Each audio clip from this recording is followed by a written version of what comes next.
హైదరాబాద్ లో భారీ పేలుళ్లకు చేసిన కుట్రను ఇంటెలిజెన్స్ అధికారులు నిర్వీర్యం చేశారు. ఏపీ, తెలంగాణ పోలీసులు జాయింట్ ఆపరేషన్ నిర్వహించారు.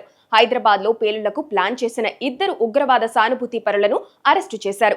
వీరిలో ఏపీ వ్యక్తి ఒకరున్నారు. విజయనగరానికి చెందిన సిరాజ్, హైదరాబాద్ కు చెందిన సమీర్ ఓ ఐసిస్ మాడ్యూల్ సాయంతో పేలుళ్లకు పాల్పడ్డారని నిర్ణయించారు.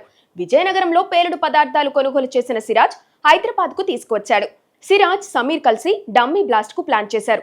సౌదీ అరేబియా నుంచి సిరాజ్, సమీర్ కు ఐసిస్ మాడ్యూల్ ఆదేశాలిచ్చారు.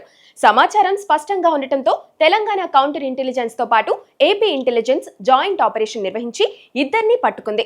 మరోవైపు పాకిస్తాన్ లో లష్కర్-ఏ తోయిబా టెర్రరిస్ట్ సైఫుల్లా ఖలీద్ హతమయ్యారు. ఈయన మోస్ట్ వాంటెడ్ టెర్రరిస్ట్ గా ఉన్నారు. భారత్ లోని నాగ్పూర్, రాంపూర్, బెంగళూరులో దాడులకు అతడే సూత్రధారిగా భారత ప్రభుత్వం భావిస్తుంది. భారత్ హిట్ లిస్ట్ లో ఉండటంతో ఆపరేషన్ సింధూర్ అనంతరం సైఫుల్లాకి పాక్ ప్రభుత్వం భద్రత కల్పించింది. పాక్ లోని సింధ్ రాష్ట్రంలో గుర్తు తెలియని వ్యక్తులు జరిపిన కాల్పుల్లో సైఫుల్లా మృతి చెందాడు.